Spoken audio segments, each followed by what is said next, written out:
Почитувани добро вечер, последно еднонеделна, така условно речено принудна пауза од новиот подкаст основано со мнение со Јанаки Митровски. Продолжуваме во едно малку вонредно издание наместо вторник во среда. Решивме да ги испочитуваме деновите на жалост и да не емитуваме подкаст, иако имавме подготвено одлична емисија. Повторно мое огромно сочувство моje искрено сочувство до семејствата на починатите и до семејства и многу поддршка до повредените и до нивните семејства. Трагедијата која што и се случи на Македонија сите не афектираше, ќе ни требаат многу месеци да се соземеме, а за жал на градот, на мал град колку Кочани ќе му треба генерации за да застане на нози и нашите срца, мисли, душа и поддршка се до нив. Наш вечерашен гостин е Бојан Евтимов, додека од иницијативата Кој е следен, додека ова столче кое што седи празно беше резервирано за новинарот, уредник и собственик на новинската куќа Лидер, Љупче Златев, кој што вчера со задоволство прифати да учествува на дебата со Бојан Евтимов, додека од Сабајле го откажа учеството и интегрално ќе го прочитам она што тој наведува дека е негова причина. Вели вака. Почитуван Јанаки, навистина те ценам како правник и ми се допаѓа твојот проект. На 24.3. го прифатив гостувањето во твојата емисија и дебатата со Бојан Евтимов, мислејќи дека ќе полемизирам со човек од граѓанската опција. Но отколку ги слушнав пораките на протестот од синоќа, на кој се скандираше со говор на омраза, па потоа видов кој се не бил таму и како бев онлайн шиканиран од синовите на поранешните властодржци, утрово одлучив да го откажам моето гостување. Јас сум новинар, предприемач, школувам во странство, фамилиарен човек. Со такви уличари не ми личи да седам на маса, не ми личи да бидам со луѓе со криминално досие. Особено не во ваква атмосфера. Синовите на крадените нема што да седат на иста маса со синовите на крадените нема што да седат, тука има печатна грешка, што да седат на иста маса со синовите на оние што крадеа. Мене таму не ми е местото. Ти благодарам на разбирањето. Сега ова е она што го наведува Златев како причина да го откаже гостувањето, иако многу добро знаеше со кој ќе гостува вчера. Јас не прифаќам дека е тоа причината, сметам дека причината е сосема друга. Впрочем, беше една сезона редовен гостин кај Миленко, кој што е поем за говор на омраза во Македонија, беше гостин во Централни вести на Латас и работеше со него како негов претпоставен, но на сила не можеме никој да донесеме, ќе беше убаво да слушнеме условно речено спротивставено мислење, бидејќи има спротивставено мислење по овие прашања на протестите, но на сила не можеме никој да донесеме тука. Му посакуваме многу понатамошен успех на господинот Златев. Бојан, ти благодарам на што се одважи на поканата. Не ни е пракса да даваме прашања, може да дискутираме за темите, не побара ни едното ни другото. И ти напоменав дека ќе има и дел прилично незгодни прашања и многу ми е мило што се одважи на поканата. Ти благодарам на поканата и на можноста да учествувам на твојот подкаст. И јас би сакал да изразам сочувство на жртвите во трагичниот настан во Кочани и да им посакам среќа во понатомошната борба на, би рекол, нашите херои кои што во моментов се борат за живот, како и на докторите кои што им помагаат во тој процес и се надевам дека ќе успеат и верувам дека ќе успеат да излезат како победници, бидејќи тоа многу е потребно на Македонија. Да, за жал 6 наши сограѓани во овој момент се во критична состојба. Ние се молиме и се надеваме дека се ќе биде во најдобар ред и дека нема билансот на починати да се зголеми и многу, како што спомнам, многу поддршка не само на семејствата на починатите, туку и на фамилиите на повредените. Има таму сериозно повредени и ние им посакуваме брзо закретнување. Мојата информација е, и таа ми ја даде господинот Златев, дека вие всушност претходно и сте имале заедничка емисија, сте гостувале на заедничка емисија. Каде се случи тоа? Значи, мојот прв контакт со новинарот Љупчо Златев беше 2020 година. Јас тогаш бев кандидат за председател на Универзитетското студентско собрание. Тогаш за прв пат се конституираше тоа тело. И јас, како тогашен студент, не повеќе, да расчистиме во старт. Ке дојдеме и до тоа. Да, како тогашен кандидат за председател, бев нападнат од Љупчо Златев и од паралелни медиуми кои што препишуваат од тоа што ќе го напише Љупчо Златев, дека шарен револуционер, осуден за палење на канцеларијата на Ѓорги Иванов, што не е точно, не сум за тоа осуден, но сум. Ке збориме, да, ке дојдеме до тоа. Шарен револуционер сака да го узурпира студентското организирање или нешто слично. Тоа беа ноторни невистини, бидејќи се целиот тој процес беше демократски и јас му понудив, ако сака, да ме запознае, да разговараме и да се соочиме со аргументи, да седнеме во студио кај него, исто така без однапред прашања, без однапред теми, отворен да разговарам за се. Тогаш и дискутиравме и дискусијата помина, би рекол, добро. Јас ја представив мојата... Каде, на кој медиум? На Радио Лидер. А на Радио Лидер ти гостуваше кај него? Да, гостував кај него. Тогаш не се плашал дека ќе го претепаш, сега веројатно се плаши, како што кажавме, причината не е тоа, но да му посакаме најдобро здравје и успех на господинот Златев. Сега го ќе те прашав, меѓутоа веќе ја спомна темата. Прв пат јавноста дозна за тебе, некој би рекол на убав, некој би рекол на неубав начин, јас протести секогаш сум поддржувал, па дури и кога не се толку мирни, да бидам искрен, не е секоја атмосфера за мирен протест, но ти беше во куќен притвор, ако не се лажам, за настанот околу палењето на канцеларијата на Ѓорги Иванов на Рекорд. Ајде малку повеќе за тоа. Значи, тогаш јас бев на улица, бидејќи верував во... Имав принципи кои што мислев дека се повредени од тогашната аболиција на председателот Ѓорги Иванов. Дали понатаму таа револуција беше изневерена? Да, јас го сметам тоа дека беше така, меѓутоа во тој момент јас бев таму бидејќи бев на улица и се борев за нешто во кое што верував.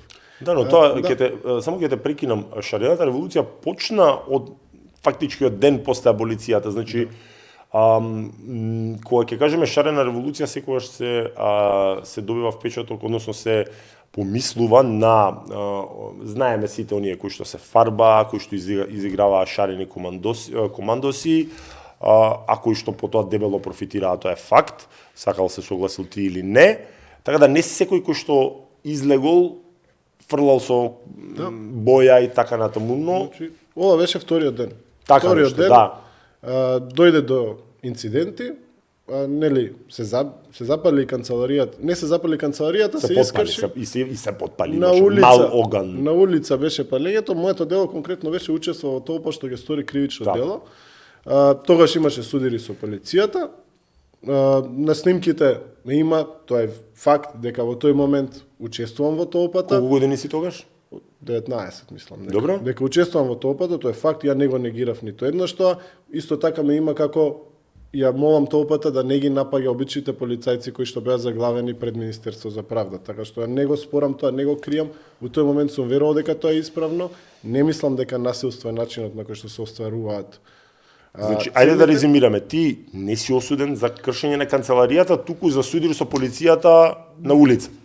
Да, учествува. Тоа е действието противправно. Тоа беше кривичното дело, беше учествува тоа што ќе стори кривично дело. На снимките мене ми имаше како има одреден контакт со полицијата на тоопата одбива да се повлече и потоа на снимките исто така има како смирувам да не се напаѓаат обични. Ти беше во куќен притвор? Бев во куќен притвор 30 дена бев во куќен притвор бидејќи јас јавно кажав дека ќе признавам вина, зашто бев виновен. Меѓутоа се одлагаше моето признание, бидејќи не сакаше обвинителството едноставно да седне на маса, тоа беше техника да ме држат што е можно подолго. Да, така се добив и јас тогаш впечаток. Заврши предпоставувам со алтернативна мерка? Да, условна осуда, 1 година. Тогаш бевте гонети ти, Здравко Савевски, Павле Богоевски, ако не се лажам. Не, Здравко, Мариглен и... Мариглен беше? Да, и уште еден.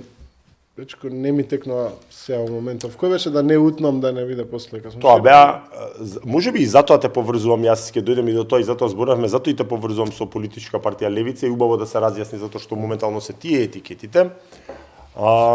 Димитар Басиев не беше меѓу обвинетите. Не беше ни присутен. Па не знам. Сите такви моменти магично го снимува во ред. Кога сме ке политички, јас бев убеден дека ти си бил дали од основачи, дали од членството на политичка партија Левица. Искрено мислам дека е тоа така и мислам дека и најмногу заради настанов, затоа што бевте вие како екипа, сите беа тие, и мене не ми текнува на четвртиот човек, меѓутоа и тој беше еден од основачите, после да напушти Левица.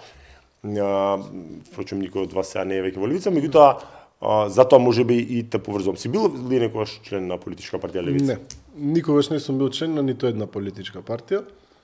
А симпатизер? Симпатизер во зависност од различен временски период, различен период од мојот живот и идеолошки уверувања, сум гледал некои опции кои што сум сметал дека во тој Зборувам за тогаш за политичка партија Левица. Да, тогаш како млад човек, идеалист, верував во тоа дека Левица е, тогаш беше Берни Сандерс во Америка, некој таква слично Дека освежување. Прогресивно лево движење кое што ете можеби ќе го раздрма тогашниот, а и сегашниот политички естаблишмент кој што не чувствував дека мене ме репрезентира, ниту тогаш, ниту сега. И да, тогаш бев поддржувач на Левица. Никогаш член, никогаш ниту активен во партиски активности. Значи сме биле на некој слично ниво, затоа што единствени два пати кои што сум гласал во мојот живот, а сум го зборал повеќе пати, беше парламентарните избори 2016 и локалните избори 2017, кога гласав за политичка партија Левица, агитирав по социјални мрежи за нив, без тоа никој да го бара од мене сега, да не се... Меѓутоа не сум, и пожестоко агитирав, не сум бил никош нити член, ниту сум учествувал ни основач ни во партиските активности, но верувам дека е одлично освежување на партиската сцена и веројатно мојата поддршка исчезна таму 2018-19, дефинитивно кога се поделја и кога таа партија стана Франкенштейн што е денес, но тоа е некоја друга тема. Зашто има толку, сега зашто е и малце реторичко прашање, меѓутоа ајде твоето мислење, откаде така лесно се лепи етикетата дека Левица, СДСМ и не ја лепа толку како етикета, туку дека Левица е позади протестите. Прво, ја сум неискрено мислење дека прво Левица нема асална, се уште 9 години постојат и се 5-та година парламентарна партија, се уште немаат целосна инфраструктура. И навистина не знам зашто е тоа така, но факт е дека немаат капацитет за масовен протест, зборуваме се. За масовен протест, значи да има 10, 15, 20 илјади луѓе да извадат на улица, иако се прилично активни, тоа мора да се каже. И пратеничката група сега што продуцираате друго, меѓутоа факт е дека е најактивна и тоа е за поздрав дека е најактивна во собрание, но зашто толку лесно може да се налепи дека Левица стои позади протестите? Зашто се налепи? Кој ги лепи тие работи? Во Македонија... Власта. Да, па тоа сакав да коментирам. Власта секогаш сака било кој автентично граѓанско движење да го дискредитира. Кој е најлесен начин да го дискредитира било која опозиција? Да рече дека опозиција и дека тука се кријат некакви партиски интереси. Тука мислам дека и малце филозофски проблемот. Одредени луѓе веројатно не можат да замислат да некои граѓани бидат активни без при тоа да имаат некој заднински интерес. Тргнуваат од себе, можеби? Можеби, не би ги коментирал, не ги знам лично, меѓутоа мене ми е чудно зашто секогаш се бара некој заднински интерес. Не мора да биде така. Има заднински интерес. Интересот е дека јас како млад човек, а и сите тие веројатно што излегуваат на улица, сакаат да живеат во Македонија. Ако сакаме да живееме во Македонија, мораме да се обидеме да изградиме подобра Македонија, бидејќи оваа Македонија во која што живееме денес и наназад 35 години било која политичка гарнитура да владеела со неа, истата ја уништувала. Значи Македонија е таму каде што е сега по вина на целиот политички елити, политички естаблишмент, како и да ги кажам, сега може и за тоа ќе се нафатат реторика на Левица, но добро, не е тоа битно. Тоа се термини кои што се користат. Не ги патентирала Левица сега. Да. Освен латинските. Меѓутоа, тоа се тие луѓе не ме репрезентираат мене. Тие луѓе уништиле Македонија 35 години. Ти си дел од иницијативата кој е следен. Што представува иницијативата? Кој е следен? Кој сте дел од иницијативата кој е следен? Ако може малку подробно да ни појасниш. Па да, и многу дилеми се појавија и теории на заговор. Така е. Која е таа организација, кој стои внатре, па амерички служби, па сега нели нема USAID, па српски служби, па не знам вакви такви Левица, само едно време избореше дека сме ВМРО. и зашто Мицковски еднаш ги поддржа нашите протести. Меѓутоа, иницијативата пред месец дена кога он беше во конфликт нели со судски совет, па сега си зема за право да разрешува судски совет, сакаше искористи дека протестите биле за судски совет да си даде оставка. Може ако сакаш понатаму разговараме. Добро, но ајде да се вратиме. Да се вратиме, да. Што представува иницијативата, кој е следен, кој сте дел од иницијативата и така натаму. Тоа е граѓанска иницијатива која што се настана неформална, никогаш ниту е регистрирана, ниту ќе биде. Пред месец дена, месец и пол кога се случи сообраќајната несреќа на Партизанска, имаше нели собир на граѓани. Да. Таму кога почина младата Фросина. Да. Таму тоа беше собир, меѓутоа собирот одеднаш стана некаков протест кој пошто почна да се движи. Бев присутен на тој собир, беа присутни и други луѓе. Бев и јас пар пати. Да. Почнавме да разговараме. Се отвори темата дека треба некако како граѓани да се заштитиме, бидејќи се случува, не се случува тоа само сега, се случува години и години наназад, да сме незаштитени. Мислам, тоа беше злосторство на улица, потврли системот. Да, потврли системот тотално и потврлал со години за да дое до тоа. Се собравме, решивме некако да почнеме да действуваме и да се залагаме за одредени заеднички НЗС цели кои што ги имаме. Во моментов има 50 граѓани кои што се на возраст од 20 до 40 години. Дали би препознал некој? Како? Дали би препознал некој ако ни го кажеш? Па сега не знам дали вие предпоставувам беше мислам дека и сестрата на сестрата на Фросина, ние комунициравме со семејството. Семејството никогаш не беше внатре вклучено во иницијативата. Мислам дека имаше и статус на социјална мрежа Facebook дека ќе биде дел од иницијативата како представник на семејството. Сега поправиме ако грешно. Да, така имаше таков статус, имаше еден состанок каде што се координиравме во врска со еден протест. Сметавме дека е потребно да се искоординираме, меѓутоа понатаму веројатно ние сакавме да го прошириме начинот на действување односно тоа што значи безбеден град и што значи правда и одговорност. Разбирливо и семејството и веројатно и се уште се наоѓа во некоја друга ситуација тешка и се чувствувам со нив и имавме едноставно различни концепти во тој момент и тоа е сосема нормално, тоа е демократијата. Меѓутоа други лица кои што вие би ги препознали, не би сакал јас да зборувам за други. Така. Може да видите, вчера имаше говорници, почуваат нашата цел е полека да се отвараме кон јавноста, има 50 на луѓе во моментов, функционира по принципот еден човек, еден глас, тие луѓе се приклучија, имавме еден Google форм објавено, го пополнија, луѓето се приклучија. Планираме да се отвориме уште повеќе, бидејќи сметаме дека треба да бидеме транспарентни, демократски, секој кој што споделува одредени вредности да може да дојде, да гласа, да одлучува за сите следни активности. Така што еден човек, еден глас, некоја хоризонтална структура и хетерогена група на граѓани. Има ли оно што јас го нарекувам професионални протестирачи? Сега тоа, да си го објаснам мојот термин, ме разбираш на што мислам, значи зборувам за далеко од тоа дека сатанизирам невладин сектор, меѓутоа знаете како граѓанин сум се активирал во активизам за чистење на животна средина, за легализација на канабис, за правда и се 2-3 теми. Не е возможно да на сите протести гледаме дека има едно 20 луѓе кои што се повторуваат и кои што се баш да се загрижени и се име во делокруг на разбирањето.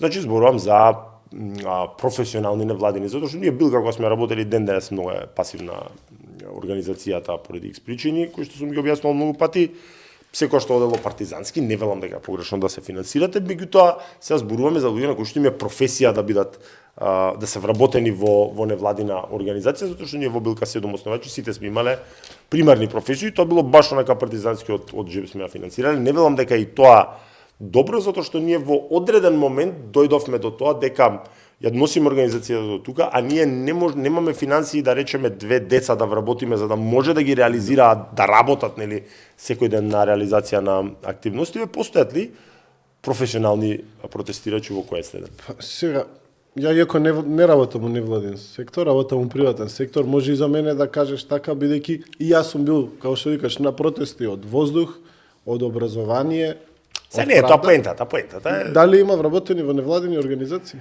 Дали Или има дали се професионални финансира? протестирачи? Сега тоа е многу сум јасен на што мислам. Добро, значи има луѓе кои што се вработени во невладени организации, да. Повеќето се млади и повеќето не се до сега истакнати активисти. Би рекол дека нема многу кои што до сега биле активни во различни сектори. Дали учествувале во иницијативи, може би биле тие иницијативи, како што викаш, за чистење на отпад, за нешто друго, меѓутоа нема препознатливи лikoви, гледам таму се споменува Џабир Дерала, не знам, нема такви јавно познати личности. Пред се за млади луѓе кои што досега во јавноста не биле нешто многу истакнати. Ако речеме истакнати, ја пошто сум бил председател на студентско собрание, може јас да бидам некој таков. Меѓутоа повеќето се луѓе кои што професионалци, повеќето работат Така, или да. приватен бизнис или нешто друго, некои се и студенти. Сакаш да кажеш дека ти не си дел од невладен сектор, како што дел од медиумиве те портретираат денови? Не, јас сум работел во невладина организација пред 3 години последен пат, мислам. Која е таа, ако не е тајна? Младински омразовен форум Так. сум работел. Каде што плејада познати личности ја почнаа својата кариера вака или онака, дали продолжила во невладин сектор, во политика.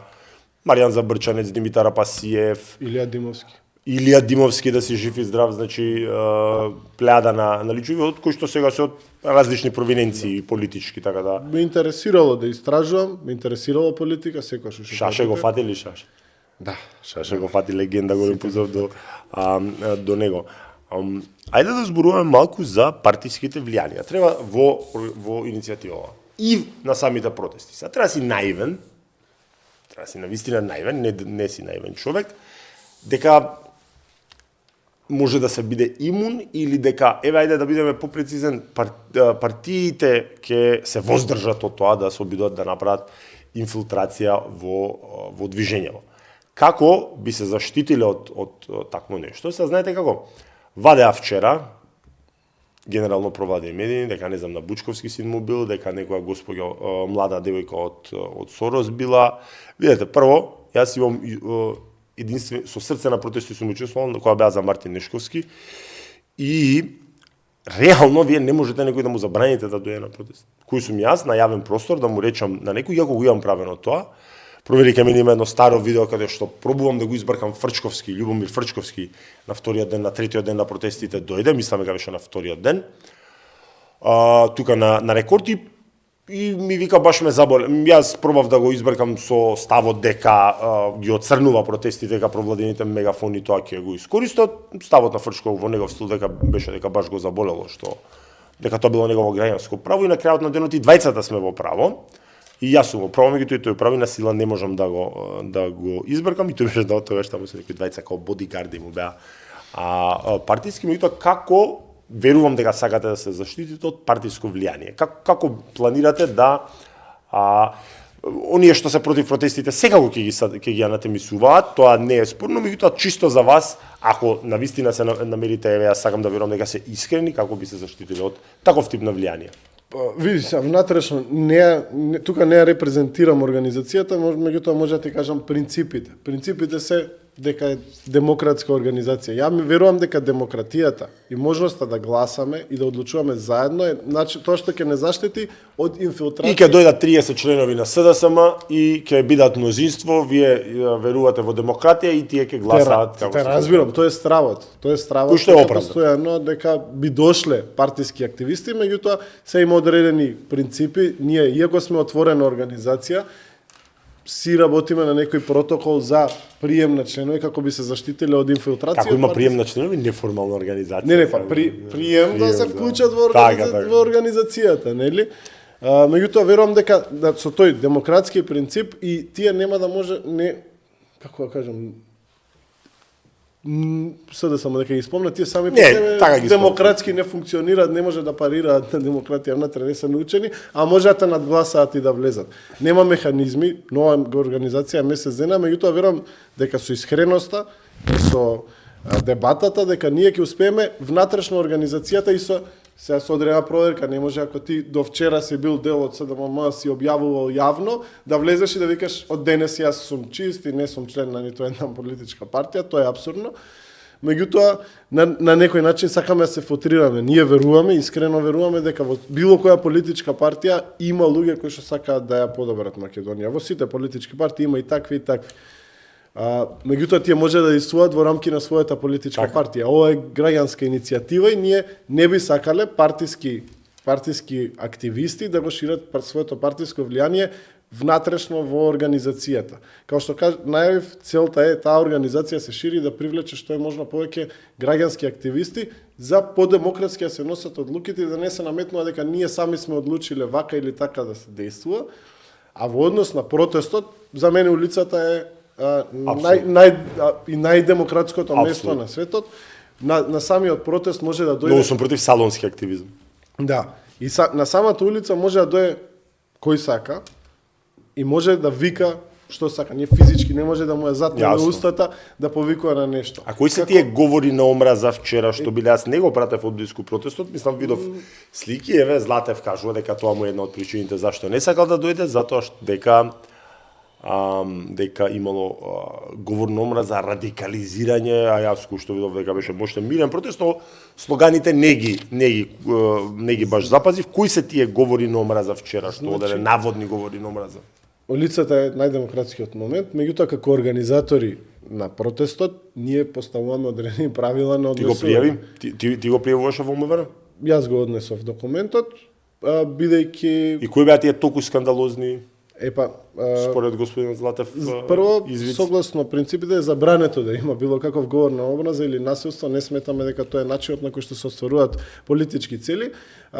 Одредени пропагандни медиуми кои што верувам беа инструирани од страна на центар на моќ, односно тој што е моментално на власт. Да, од власта, со цел да се задушат протестите, веќе недела дена зборат за некакво српско сценарио каде што ќе се дестабилизирала Македонија, каде што ќе имало насилство, каде што тоа сценарио е тотална измислица во главите на тие луѓе кои што ги пишуваат. Протестите ниту имаше насилство, тоа беше видливо, тоа е факт. За скандирањето. Ниту имаше скандирање со говор на омраза. Во ниту еден момент. Нека излезе видео како има скандирање говор на омраза.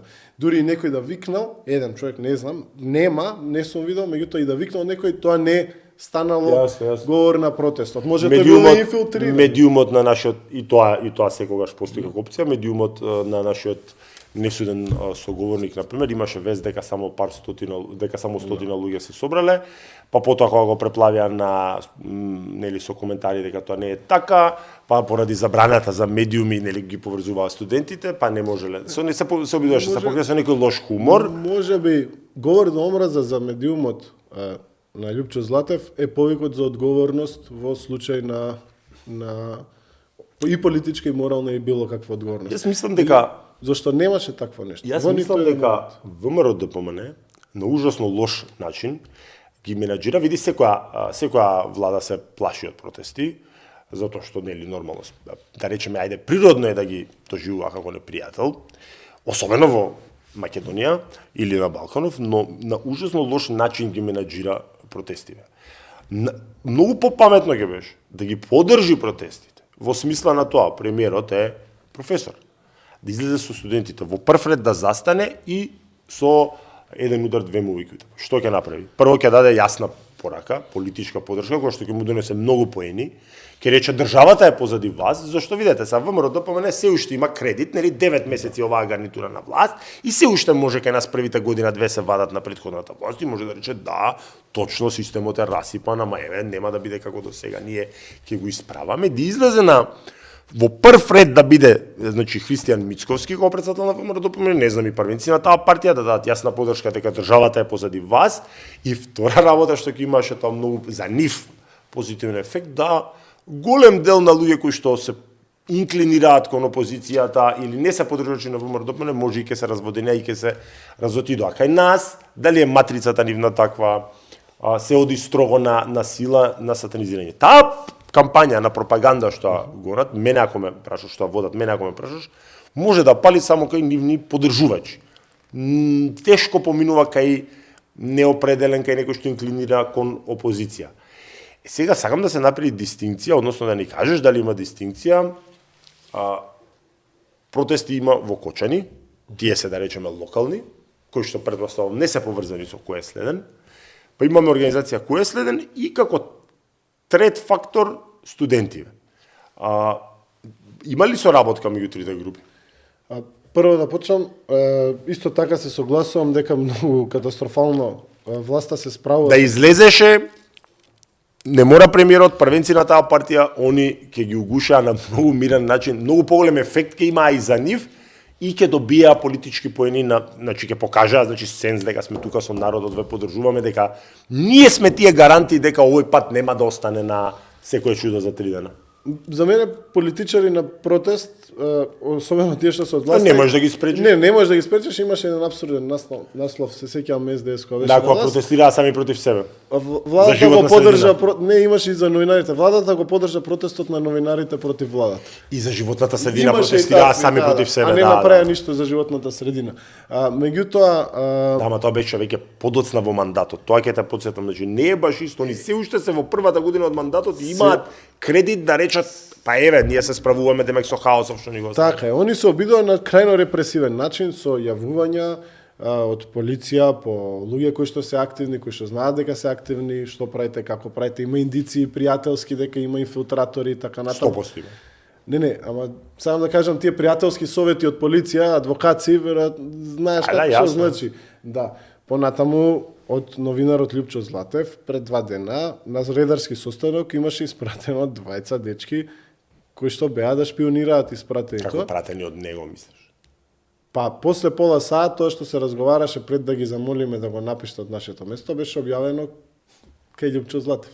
Добро. Кои апликации сме и користеле за комуникација, тоа е за подобра координација, за протестот. Тоа се глупости, затоа што АНБ да сака ќе дознае са реално за 5 минути кои апликации ги користите и не ја гледам потребата, така. Да, не ја разбирам потребата. Веројатно ексклузивитет може сакал се. Како и да е, сметам дека лошо се справува, бидејќи немаше потреба од репресија. Барањата не се против владата, се додека владата не биде против барањата. Барањата се крајно отворени, може и ќе ги дискутираме Сега ќе после. видиме. Да. Меѓутоа, требаше да кажа, да, овие барања сметаме дека се исполнливи, да, овие барања сметаме дека не може да се исполнат и тоа е легитимно, ова е демократија, треба да се, да се дискутира и да имаме различни погледи. Наместо тоа, тие одлучија да ги нарекуваат глодари премиерот за луѓето кои што излагаат на улица, рече тоа се глодари. Тоа не сум го фатил. Да, дента пред. Он не рече за луѓето, рече легитимно е тие што излагаат да протестираат, меѓутоа меѓу нив има глодари, вакви такви. Тоа е некој одмерена изјава да се таргетира веројатно. Да, овие луѓе излагаат заради тоа што се чувствуваат дека системот 35 години не функционира. Така. И тоа е факт, тоа и самиот премиер го кажа. Јасно. Да видиме како може да се коригира. Да видиме како може да се исправи или што треба понатаму правиме. Јас многу посреќен ќе бев ако беше Лјупчо Златев тука и да каже и он што мисли дека треба да се смени во рамки на системот и како треба да се интервенира. Зошто така, само така со пружање на рака, со дискусија ние може да изградиме една поубава држава. Ако се караме и он објавува овој бил на пракса 4 месеци таму или ваму, so what? Како ќе напредува држава? Види, ни самиот Златев не го крие тоа, сега да не ја правиме емисија за него, ни самиот Златев беше дел од Фондација Сорос, беше дел од СДММ. Така да секога тој бил не било страшно, а сега и тој се вади со младоста, па и веројатно ти си бил млад кога си бил во МОВ, така да ако сакаме да сатанизираме, ќе сатанизираме. И тоа ајде малку на српското сценарио. Протече едно видео кое што беше очигледно сечено, меѓутоа морам да се согласам дека дел од она што фатив, не го гледав цело, меѓутоа дел беа скандалозни, за тоа да може наменски сечено тој дел кој што е најскандалозен, значи да искористиме болката, да искористиме трагедијата, кое што имаше на еден вака доста аматерски начин вметнато кој е следен во ќошот. Геомети кога правиш Zoom апликација има лого, а нема сега што бил на Zoom состанок, значи тоа е таргетски, меѓутоа кажаното беше кажано од страна на одредена господја од Србија, нејзиниот бекграунд никогаш не го разбрав, и таму имаше студенти, тројца студенти, од кои што еден бив член на Левица, еден сегашен член на Младината и девојката не ја познавам. Веднаш нормално пропагандата ги налепи и на вас и на сите кои што протестираат. Се оградувате ли од таков тип на делување, од таков тип на користење на трагедија, од конкретното видео, би сакал да ми го коментираш. Мене ме згрози, морам да бидам искрен. Никогаш не сум бил, ни ние кога сме искачале на улица, сме излегувале со срце и душа, и затоа го имам тој термин професионални протестирачи кои што учат по канцеларии како се станува протестант. Така да би сакал да го искоментираш тоа видео, кој што сигурно си го видел. Прво, кажа дека тоа воопшто не е видео дел кој е од нашата иницијатива, тоа е. А се лепи дека е. Да, се лепи, се монтира слика, неуместно, нема врска ниту во, ја го изслушав 13 минути, во 13 минути ниту еднаш ниту се спомнува кој е следен, ниту ништо друго, се споменуваат пленуми. Тоа се студенти, некои веројатно. Јас како што знам, у моментов има 3 студентски, 4 организации кои што се обидуваат на некој начин да се организираат и да формираат своји движења, и сето тоа е легитимно. Дел од тие студенти разговарале несмасно, би рекол стварно несмасно, не несмасно односно тоа дека разговарале, тоа е легитимно размена на искуства, меѓутоа несмасни беа зборовите кои што се користеа, начинот на кој што се разговара. Несмасни е малку и благ збор сега. Може би е благ, окей. Лош беше разговорот. Добро. Исто така тој беше исечен, тоа беше видливо. Не, дефинитивно дека беше, тоа не е возможно. Меѓутоа тоа е веројатно една студентска група која исто така има и други студентски групи се обидуваат. Која што и реално има политичка позадина, да не се лажеме, од политичка партија. Самите не беше скриено, не кажам дечко да не кријам, јас сум од партија. Беше кажано дека тој студент е од партија. Меѓутоа во моментов кој е следен не е дел од студентски движења. Кој е следен граѓанска иницијатива. Во моментов гледам дека има некоја независно студентско собрание, има Што тоа значи? Јас кога бев имаше студентски сојуз и тоа беше тоа. Тие беа вечни, значи ти не си го фатил тоа време, значи студентски сојуз е таков. Па студентски парламент беше после. Во ред, а што е независен студентски сојуз? Затоа ќе мора да ги прашаме независен студентски. Не, сакам да кажам тоа е официјално тело. Не, официјалното тело е Универзитетско студентско собрание. Добро, и тие се дел од протести. Тоа е законско. Така. Не, тие како официјално студентско собрание не се дел од протести. Сакаш да кажеш? Како индивидуалци. Не, тие беа организатори на првиот кога беше и министерката и ректорката, но сакаш да ми кажеш дека ова сега што излегува, кое што преку своите страници се кара со медиуми, ги брка. Мислам тоа е една катастрофа да наместо да ги имаш медиумите како сојузници, сакаш да ми кажеш дека тоа не исто така неформално тело. Да. Тоа сите се има студентски пленум, независно студентско собрание што се неформални, универзитетско студентско собрание што е формално. Сега тие тела меѓу себе спорат, дискутираат, дебатираат, се оспоруваат едни со други, тоа е здрав демократски процес, би рекол, кај што студентите го бараат легитимитетот, ете тоа може легалното, законското тело, можеби не им е близко, не го чувствуваат за свое, што е легитимно без разлика дали се дел од партија или не. Види, никогаш не биле и секогаш биле инфилтрирани официјалниве тела од партија. Јас кога бев студент, не беше. Добро, сега зборам за мое време, нели јас сум нешто повозрасен. За мое време барем секогаш беше така. Значи кандидатите, двајца кандидати имаше секогаш, едниот беше поддржан од. Се реформираше тој модел, од 2020 има избори секоја година, може да учествува секој студент, факултетот ги организира изборите, не некоја невладина организација. Меѓутоа легитимно е тие едни со други си го спорат да си го спорат авторитетот. Сега тие меѓу себе има некои структури кои што веројатно несмасно комуницираат, тоа со медиумите беше погрешно. Јас сметам дека медиумите на вистина... Не беше катастрофа, се кажи го со вистински збор, не се воздржувај. Затоа што вака, гледај. Знаеш зашто не сакам да кажам? Дека се студенти, се млади, 20 години веројатно има колку има. Не е баш така. Јас не би се согласил дека е баш така, затоа што јас имам, значи вака се, дечкото што излезе сам на Мегафон да кажува дека не, ова само ти го кажам. Студентите не сакаат да ги стигате, нема право да ги стигате. Прво, кој излагаш направен на јавен простор, на никому не му треба дозвола да снима или да те слика. Едноставно јас ќе кажам дека снимам, дека си ти случајно таму. Тоа е прва работа. Втора работа.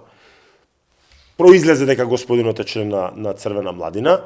Јас сметам дека некој од нив или тој самиот лично го води Facebook пејџот или Instagram пејџот на независно студентско собрание и дека како узрок го имаат председателот и се обидуваат да го копираат неговиот крајно негативен идиотски наратив кон медиумите.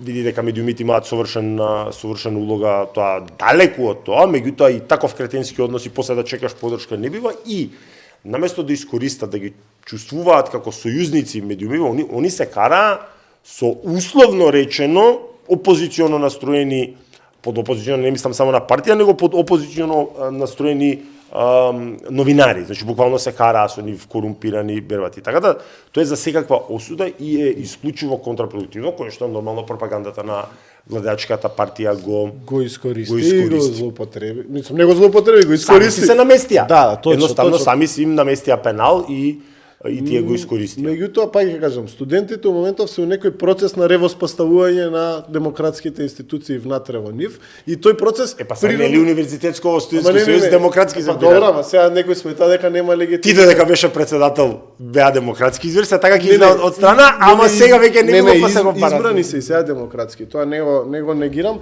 туку у моментов се у некоја криза на легитимитет. И јас се надевам дека ќе си го пронајдат меѓу себе решението, бидејќи е потребно. Не е лошо е да има 3 студентски организации кои што се караат меѓу себе, така прво се слаби у однос на Дивидеет импера? Како? Дивидеет импера. Да. Така прво се слаби у однос на универзитетот, слаби се у однос на било кој центар на моќ, дури и државата и сето тоа. И гледам дека има обиди, има и грешки, има и правилни чекори. Што е нормално. Да, и се надевам дека за брзо време они ќе успеат да си го најдат своето решение. Јас знам студенти кои што се дел од различните иницијативи, ги знам као луѓе, као индивидуалци, и гледам дека таму има желба за подобра Македонија. Меѓутоа, дали ќе успеат оние се договорат меѓу себе, тоа останува на нив. Сакам да направам дистинкција, јас верувам, зашто има многу квалитетни луѓе таму. Меѓутоа, јас сакам да направам дистинкција дека кој е следен не е студентска организација. И сакаш да кажеш дека ти не си 30-34 годишна студентка кој што те представуваат? Па, тоа е екзистенционална криза ќе ме предизвика уште малце и 38, ако ме кажа. Колку години има Борја? 28 години. И е студент? Не, за среќа пред 3-4 години завршив и не сум веќе студент. Као што ми заврши мандатот, после една година ги исчистив испитите и завршив.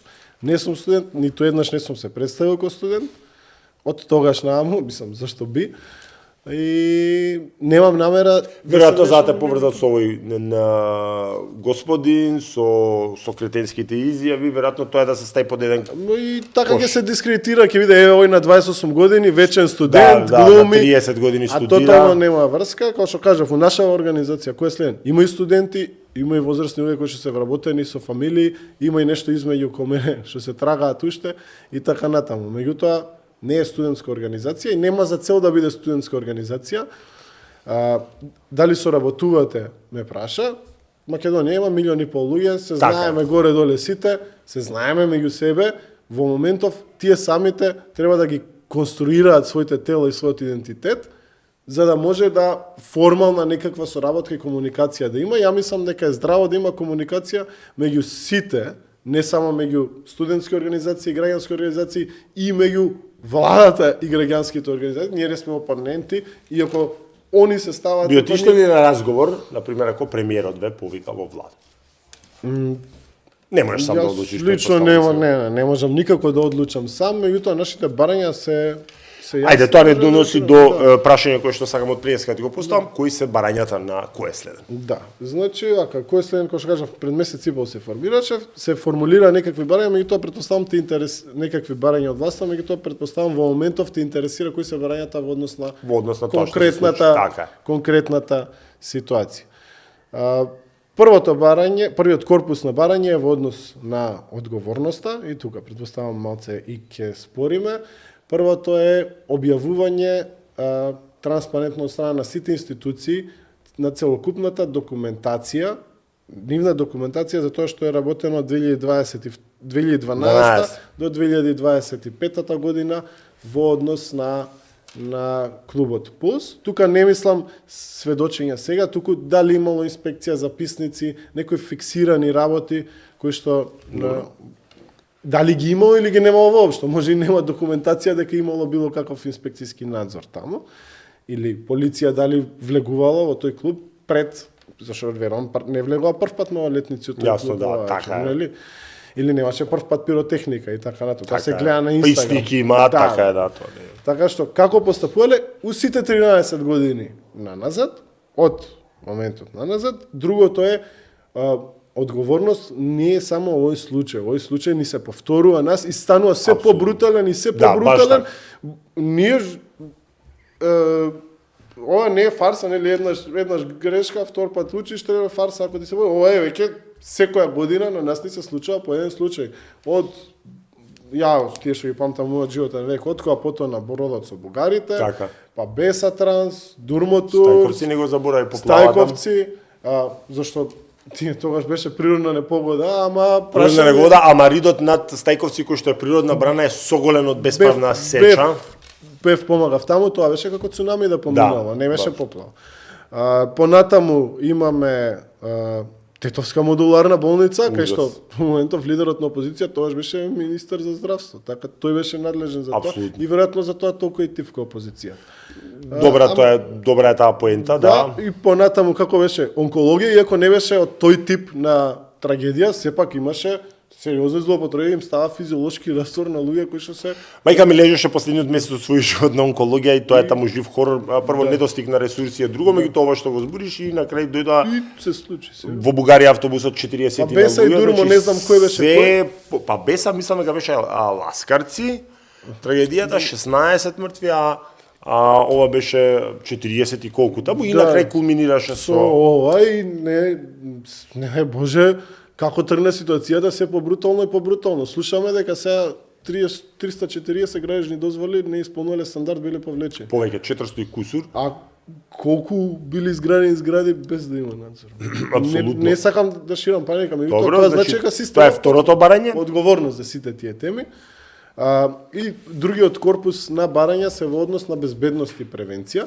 Тука ние имаме некои идејни решенија кои што беа конструирани во групата во една недела, можеби не се совршени ниту првите, меѓутоа тоа е еден наш искрен обид, додека пратениците отидоа на одмор, еден искрен обид преку дискусии да доеме некакви потенцијални решенија. Тоа е инспекторат каде што ќе се објавуваат сите записници од сите инспекцијски надзори, да видиме дали работат инспекторите, на едно централизирано место што работат, како работат. Супер идеја, никогаш нема се реализира кај нас од се надевам дека еден ден ќе се реализира, меѓутоа тоа знаеш што ќе биде. Ќе може да се види дали некој објект имал инспекцијски надзор 100 пати, а некој ни еднаш. Одма ќе се види кој е рекетиран од власта, кој е со власт. Затоа ти велам супер идеја, нема да се реализира. Ајде да замислиме една поинаква Македонија. И другиот момент е централно место за пријавување кога граѓанинот мисли дека има потреба од инспекцијски надзор, зашто сега никој не е надлежен. Мене како граѓанин не треба да знам кој е надлежен. Ја ако сметам дека некоја зграда се гради неисправно или ако некој локал не исполнува услови, не мислам дека треба да инспекторатите да знаеш дека немаат законска врска ни да комуницираат меѓусебно да си споделуваат информации во овој момент. Тоа е идејата, второто е централно место, како што имаме 112 нели европски број за итни случаи се формираше, нека има таков механизам за јас како граѓанин доколку сметам дека нешто не се почитува да пријавам.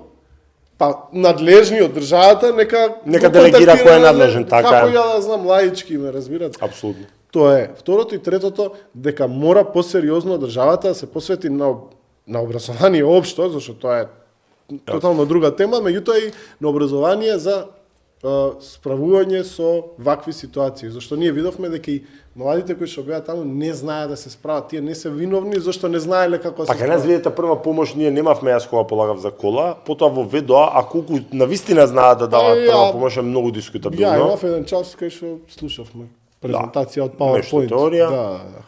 И тоа е тоа. И да поработи државата инспекторите не само казнуваат, не само биде репресија, туку и да едуцираат како земјата и за паралела Јапонија, која што на трусно подрачје има сериозни земјотреси, таму е задолжително имаат на редовно ниво вежби како да реагираат, збориме ученичиња од 6 години, како да реагираат во случај на земјотрес. Тоа е неопходно, зашто не знаеме. Ти не знам дали знаеш, ако ја не знам како се ставам. Интуитивно ќе реагирам, меѓутоа тоа може да биде хаос. Така. Наместо можеби да влезеш под маса и така. И да се навртам кај одговорност, не знам дали до сега некоја граѓанска иницијатива имала таков тип. За прв пат ресуваме и приватен сектор. Имаме ние нели комори на угостители, на тие секогаш се активни кога треба државата да им даде финансиска помош или олеснување. Или некоја дерегулација за да може тераси полесно да се поставуваат и за да се узурпира простор. Па и тие комори немаат политичка одговорност тие пред нас. Меѓутоа морално имаат и самите се потрудат да изнајдат некои решенија. Знаеш ли како се добива лиценза? Се зима Сам си пишува попълниш. под полна, тоа е толку на лаичко ниво и кога да нешто посебно значи под полна морална и кривична одговорност, подпишувам дека еве жими мајка, со мојот клуб се е во ред. И се е во ред. Ја не ни знам, ја имам право. За ППЗ заштитата исто така се должни да пријават, ако не се лажам, во дирекцијава и треба да им ја одобрат во рокот 15 дена, но ако не им одговорат во рокот 15 дена, тоа по автоматизам се смета дека исполнуваат услови, што е еден дебелизам. Ја слушнав и од се жали од клубовите, поднесуваат лиценци по месец и пол не им барања, по месец и пол не им се не одговара. Не знам дали е така или не е така, ама не ме чуди. Освен со првото, со сите овие барања апсолутно се согласувам и секој здраворазумен би се согласил. Мојата забелешка во однос на првото барање е следната, тоа го дискутиравме на социјални мрежи, дека во овој момент, значи само во овој момент, додека трае истрагата, изричито е забрането од предистрага собрани информации или документи да се изнесуваат во јавност. Ке делот на истрагата и не е баш доречен законот, пишува дека е, меѓутоа со одлука на јавниот обвинител, меѓутоа тоа преку пракса си го имаат изфилтрирано, дека исто така сметаат дека е кривично дело. Јас например бев пријавен за случајот со Викторија Митевска, каде што алармиравме јавност на фалење на документи, фалење на записници од сведоци и во очаен обид да ме заплашува предметниот обвинител од Битола, тогаш ме пријави. Тоа заврши во моја полза. Меѓутоа се обидов на социјални мрежи да појаснам дека е тоа така и дека сите сме засегнати.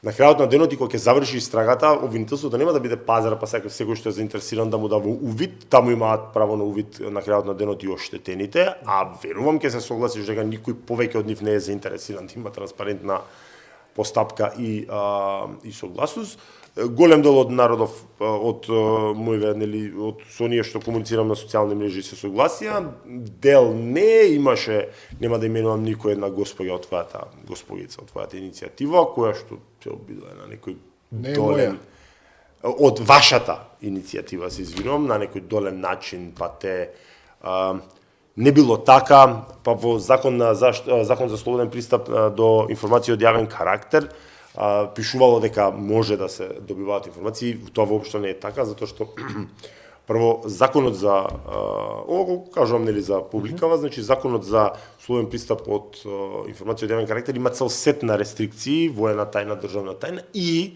документи кои што се информации кои што се дел од истрага.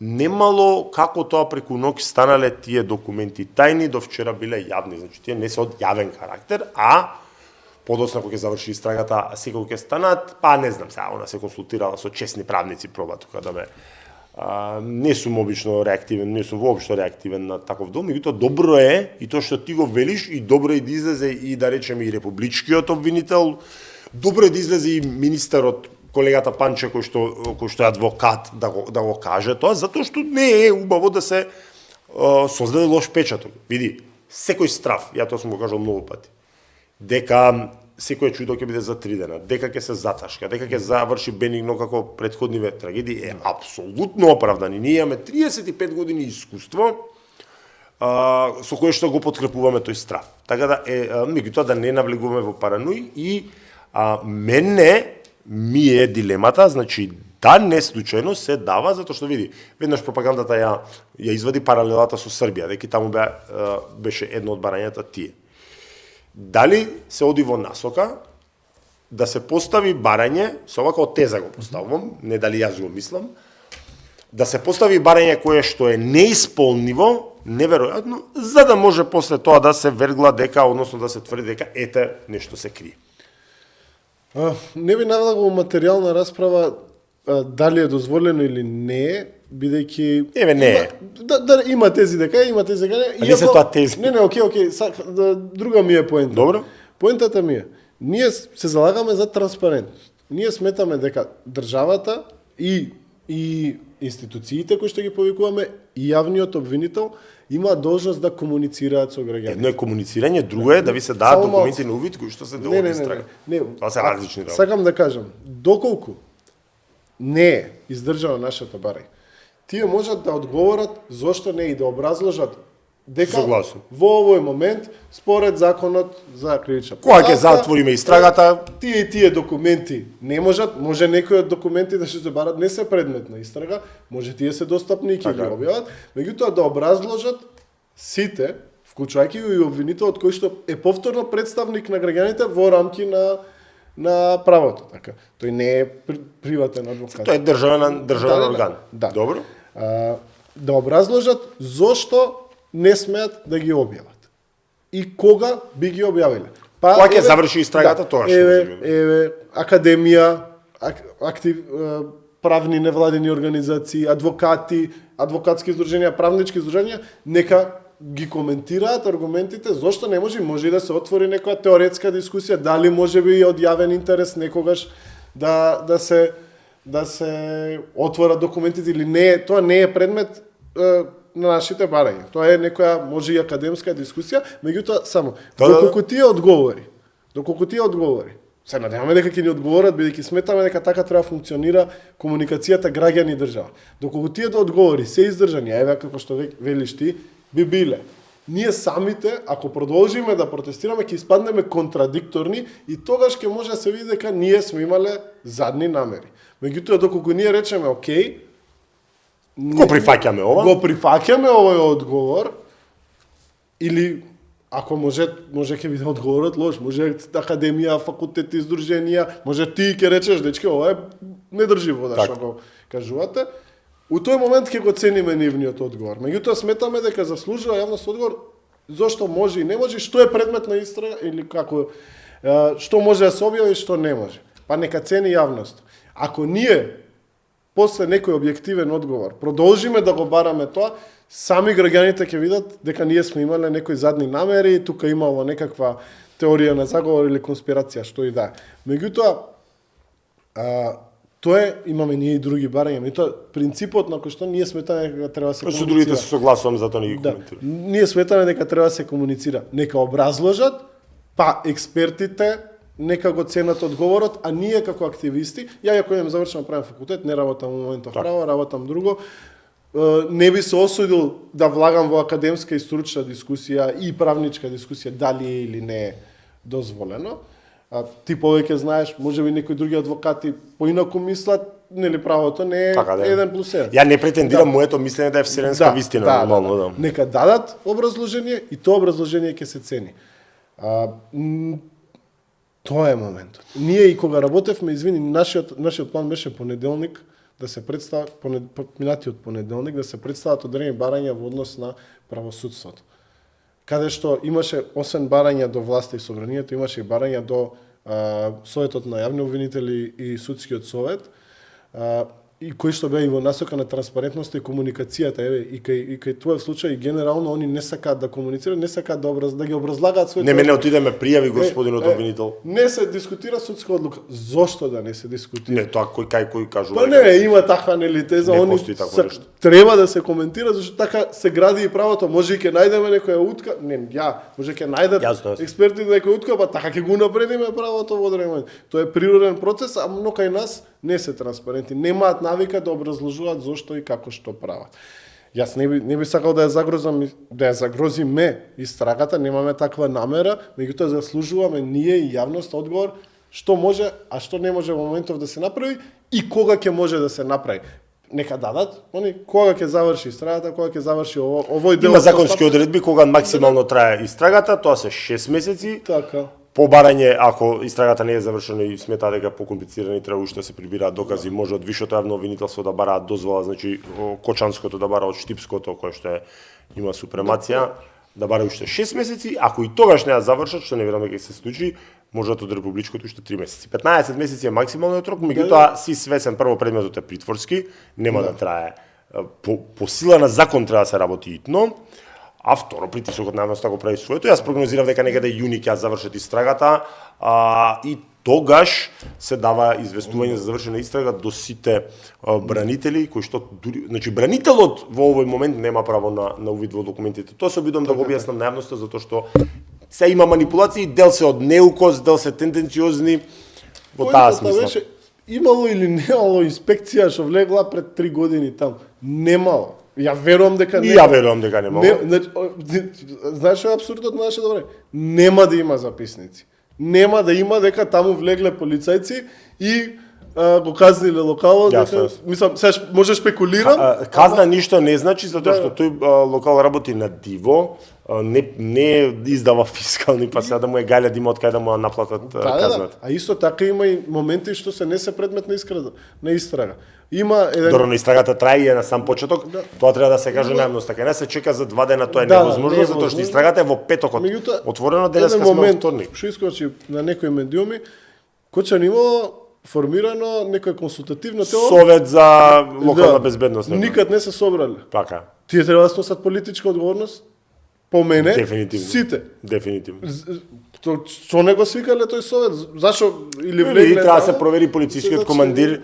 Полицискиот командир локален треба пред советот 2 пати месечно да реферира од област на безбедност. Така да има пропусти. Ова не е предмет, пошто нема кривична одговорност. Еден тон. Така е, така. Ама политичка има сега. Каде ја барате одговорност? Како иницијатива? Зборуваме за трагедијата во Кочани.